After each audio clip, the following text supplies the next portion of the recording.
नमस्कार, the focus news में आपका स्वागत है। मैं हूं दिलीप ठाकुर। आप में से कई लोग इस साल ग्रेजुएट हो गए होंगे और कई ऐसे भी होंगे जिनका ग्रेजुएशन आने वाले 1-2 सालों में कंप्लीट हो जाएगा। तो ऐसे में ये सवाल बनता है कि आप ग्रेजुएशन के बाद क्या कर सकते हैं, आपके लिए एक बेटर कैरियर ऑप्शन क्या हो सकता है। वैसे अगर कैरियर ऑप्शन के मामलों को हम देखें तो आपके पास बहुत सारे विकल्प होते हैं, आप किसी भी फील्ड में अपना कैरियर बना सकते हैं। लेकिन आज हम इस वीडियो में बात करने वाले हैं यूजीसी नेट की। जी हाँ, एक ऐसी परीक्षा जिसके माध्यम से आप देश के किसी भी यूनिवर्सिटी या कॉलेज में पढ़ाने के लिए एलिजिबल हो जाते हैं। तो चलिए इस वीडियो की शुरुआत करते हैं और जानते हैं यूजीसी नेट क्या होता है, इसकी परीक्षाएं कब ली जाती है, इसका एग्जामिनेशन पैटर्न क्या होता है और सबसे महत्वपूर्ण, अगर आप यूजीसी नेट को क्वालिफाई करते हैं तो आपको सरकार के द्वारा कितने पैसे दिए जाते हैं। इन्हीं सब मुद्दों पर आज हमसे बात करने के लिए मौजूद हैं एक बेहद ही खास शख्सियत।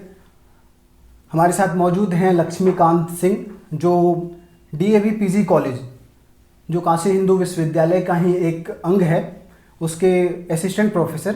सर, बहुत बहुत स्वागत है आपका। धन्यवाद दिलीप, आपने फोकस न्यूज़ पर यूजीसी नेट के बारे में मुझे अपने विचार रखने के लिए मौका दिया, इसके लिए आपका विशेष आभार। सर, यूजीसी नेट के बारे में विस्तार पूर्वक हम आपसे बात करें उससे पहले वैसे बनारस के जितने भी अधिकांश स्टूडेंट हैं वो आपको अच्छी तरह से जानते हैं, लेकिन जो नए दर्शक हैं उनके लिए मैं थोड़ा आपसे आपके बारे में पूछना चाहूँगा कि आपकी शुरुआती दौर में पढ़ाई कहाँ हुई थी और टीचिंग लाइन में आपका कैसे आना हुआ। मैं डॉक्टर लक्ष्मीकांत सिंह मूलतः बिहार से छपरा सिवान से हूँ। छपरा के अंतर्गत सारण कमिश्नरी के अंतर्गत एक छोटा सा डिस्ट्रिक्ट है सिवान, मैं वहाँ से बिलोंग करता हूँ। वहाँ से ही मैंने 10+2 की पढ़ाई किया था। 10+2 मेरा छपरा के राजेंद्र कॉलेज से हुआ था और उसके बाद मैं ग्रेजुएशन करने बीएचयू चला आया। यहाँ मैं एंट्रेंस टॉपर रहा ग्रेजुएशन का।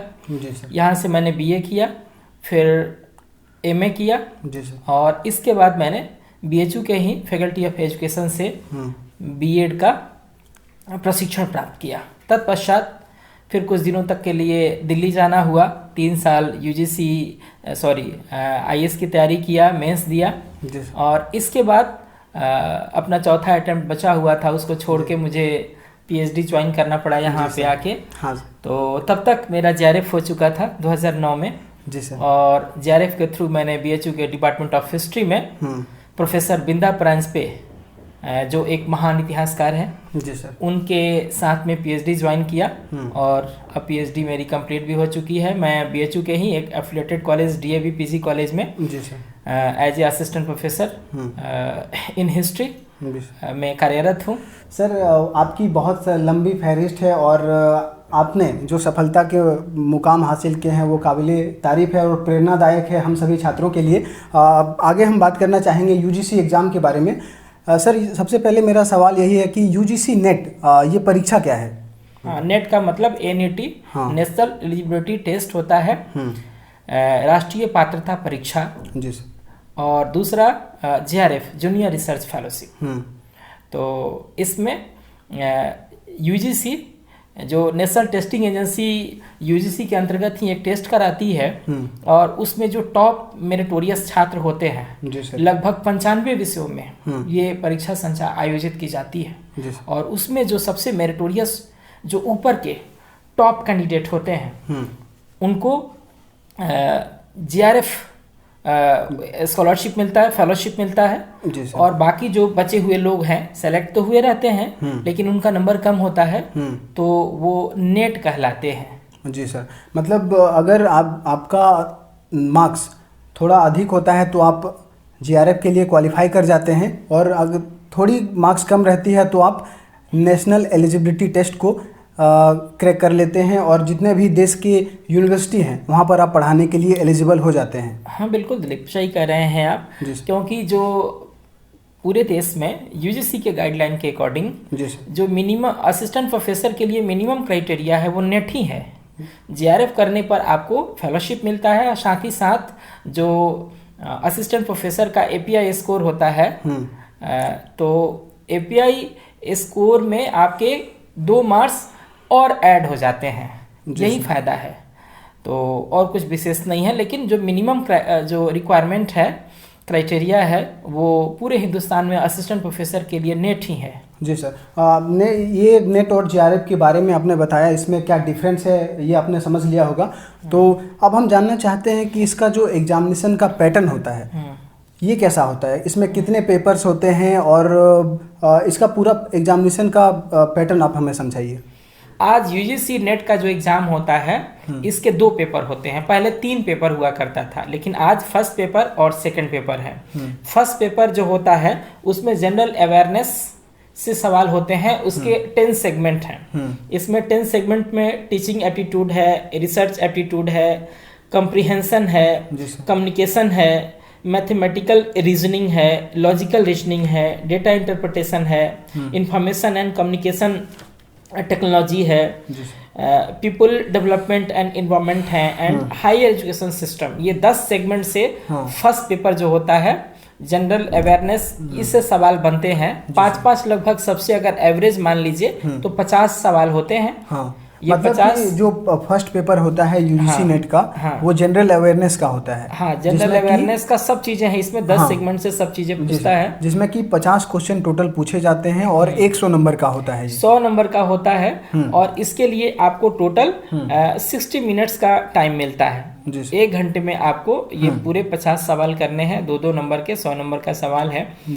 तो हम तैयारी की बात इसी की कर रहे हैं। जो दूसरा क्वेश्चन पेपर होगा वो आपका अपना व्यक्तिगत होगा। अच्छा, आज यूजीसी जो नेशनल टेस्टिंग एजेंसी है, ये 95 विषयों में नेट का एग्जाम कंडक्ट करा रही है। मतलब जो सब्जेक्ट होगा किसी का, जैसे कि हिस्ट्री है, पॉलिटिकल साइंस है और भी ज्योग्राफी है, तो ये सारे सब्जेक्ट में आपको जो सेकंड पेपर है उससे सेकंड पेपर में आपके सब्जेक्ट से सवाल पूछे जाएंगे। और जो फर्स्ट पेपर होता है उसमें जीएस के होते हैं, जिसके बारे में सर बता रहे हैं। सेकंड पेपर का जो सवाल होगा वो तो एज पर योर सब्जेक्ट, आपके सब्जेक्ट के अकॉर्डिंग सवाल बनते हैं। लेकिन जो फर्स्ट पेपर का सवाल होगा, फर्स्ट पेपर पे जो डिस्कशन हम लोग कर रहे हैं वो आम है, वो सब लोगों के लिए है, कॉमन है, एक ही है। तो हम फर्स्ट पेपर की चर्चा तो सर फर्स्ट पेपर के लिए जो पहला पेपर होता है यूजीसी नेट का, उसके अगर 2-4 बुक्स आप बता दें दर्शकों को। उसके लिए हमारे पास जो कुछ किताबें हैं उसमें है एक ट्रूमैन की बुक आती है, लगभग 250 की बुक है, और ये बाइलिंगुअल है। बाइलिंगुअल है, तो ये बुक सबसे ज्यादा डिमांड है इस बुक की, टीचिंग एंड रीजनिंग एप्टीट्यूड।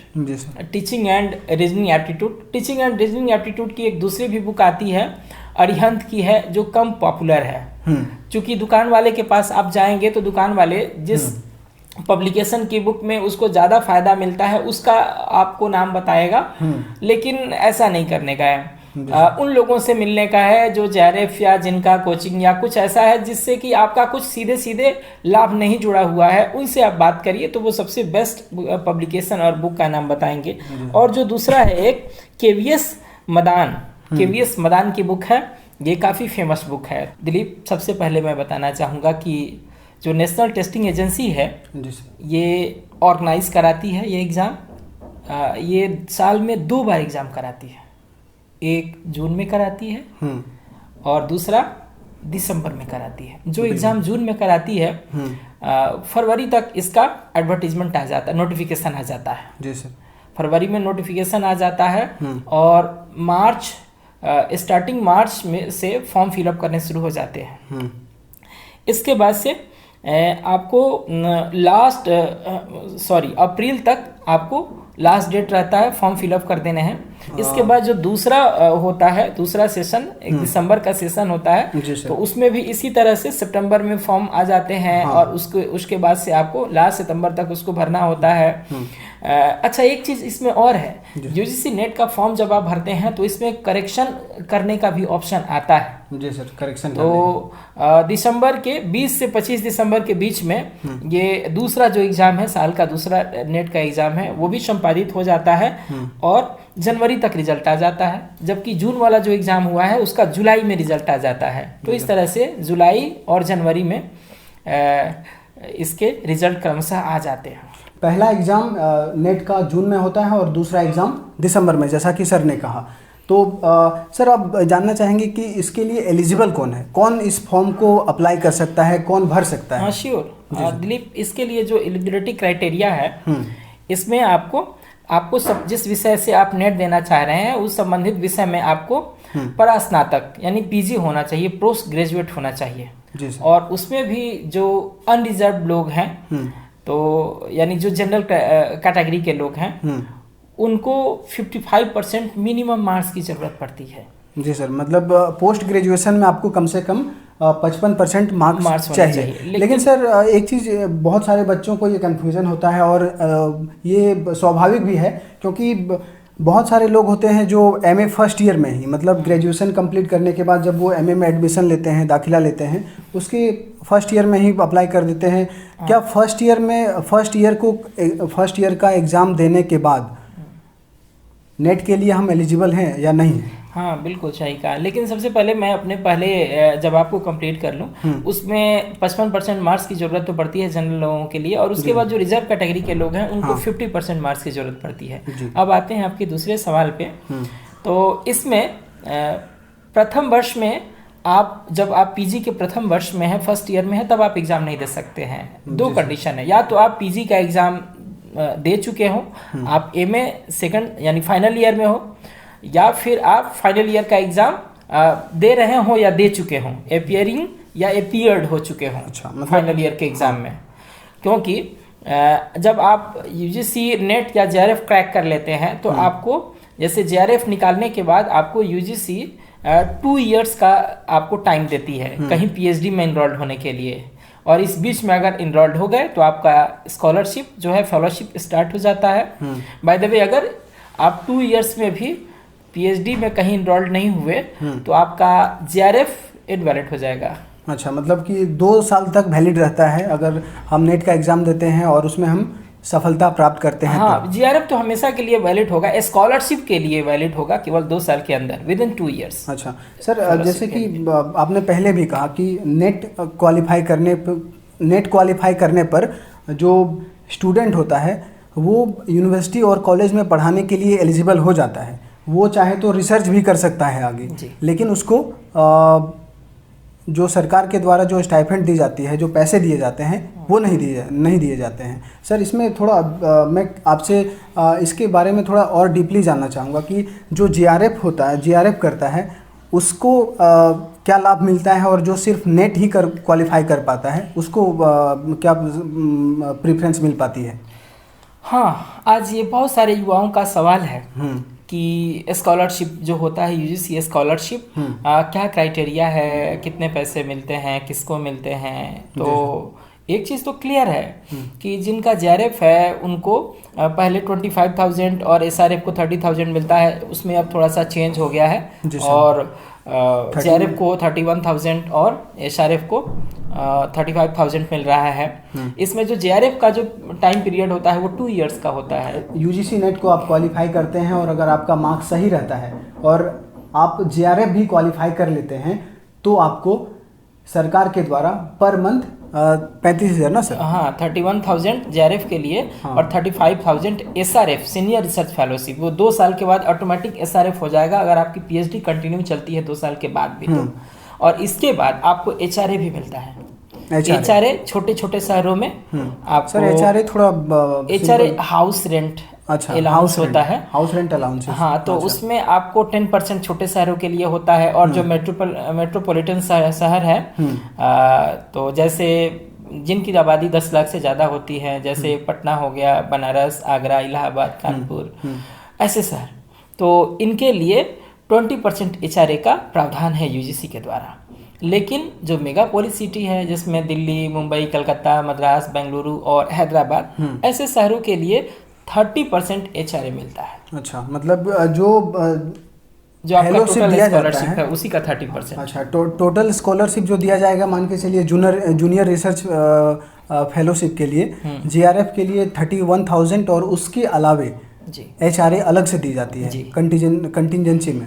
उसके बाद नहीं, एचआरए अलग है, और इसके बाद जो कंटिजेंसी फंड होता है यानी आकस्मिक फंड, वो आपके जो स्टेशनरी आइटम होते हैं उसके लिए है। स्टेशनरी का मतलब कि कॉपी, पेन, आप जो पेज लेते हैं, टाइपिंग कराते हैं, जीरोक्स कराते हैं, ये सारी चीज़ों के लिए जो आप कॉपी वगैरह खरीदते हैं, इन सब चीज़ों के लिए आपको जेआरएफ जो 2 साल का होता है जेआरएफ का पीरियड, उसमें आपको 10,000 पर ईयर मिलता है पर एनम। अच्छा। लेकिन जब आप एसआरएफ में जाते हैं तो वो 22,000 हो जाता है पर एनम, यानी 3 सालों तक आपको 22 इंटू 3 यानी 26,000 मिलता है एसआरएफ में कंटीजेंसी। जी सर।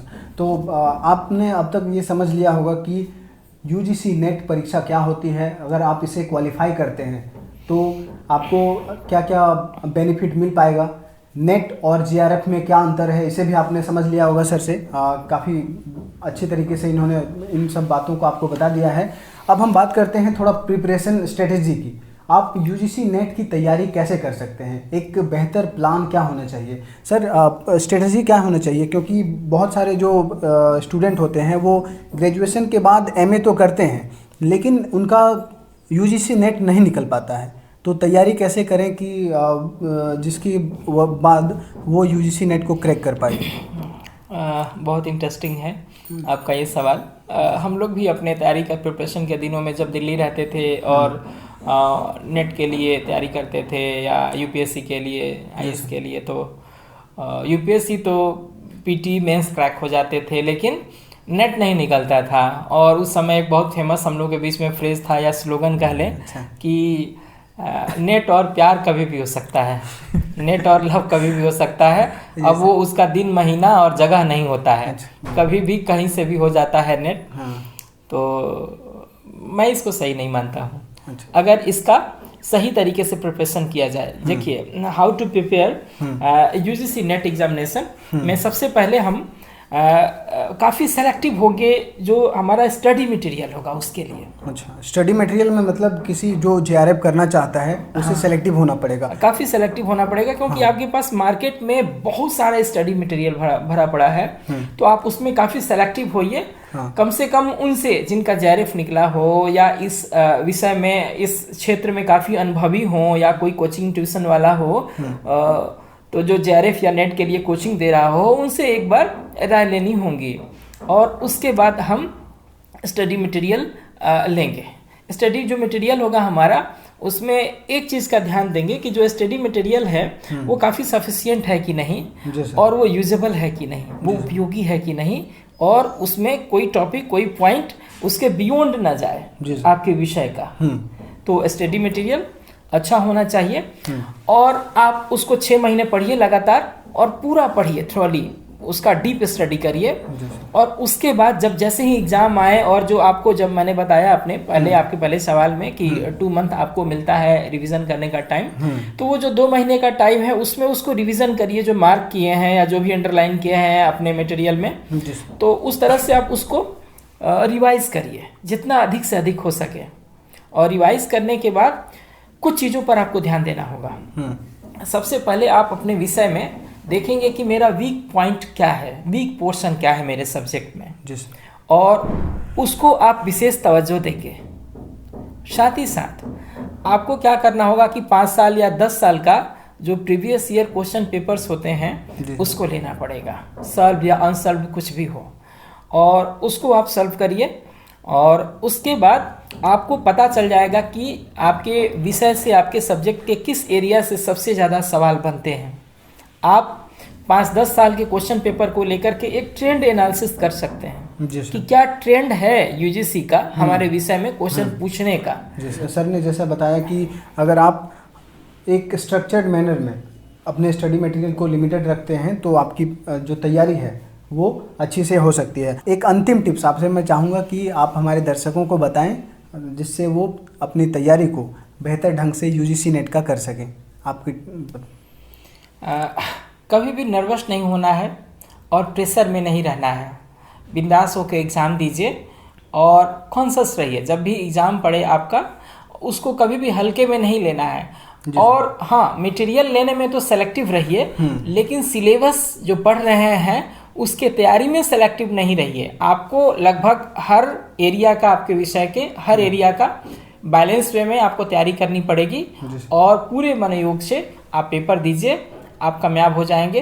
चूँकि मैं इसका एग्जाम्पल हूँ, चूँकि मेरा फर्स्ट अटेम्प्ट में ही JRF कंप्लीट कर लिया था, मैंने क्रैक किया था ये एग्ज़ाम, और इसके बाद ज़रूरत नहीं पड़ी एग्ज़ाम देने की। तो हो सकता है फर्स्ट अटेम्प्ट में भी JRF हो सकता है ये। सर बहुत बहुत शुक्रिया सर आपका हमसे बात करने के लिए, आपने हमारे लिए समय निकाला और जितने भी कन्फ्यूज़न थे UGC नेट को लेकर आपने सारी कन्फ्यूज़न को आज क्लियर कर दी है। मुझे उम्मीद है जितने भी दर्शक इस वीडियो को देखेंगे उन्हें UGC नेट से संबंधित जितनी जानकारियाँ चाहिए वो मिल गई होगी। तो फिलहाल इस वीडियो में इतना ही। अगर आपको ये वीडियो पसंद आती है तो कृपया लाइक करें और इस चैनल पर आप नए हैं तो इस चैनल को ज़रूर सब्सक्राइब कर लीजिएगा। धन्यवाद। दिलीप जी, आपको बहुत बहुत आभार और आपके दर्शकों को अग्रिम शुभकामनाएं जो इस फील्ड में हैं और इसकी तैयारी कर रहे हैं। बहुत बहुत धन्यवाद सर।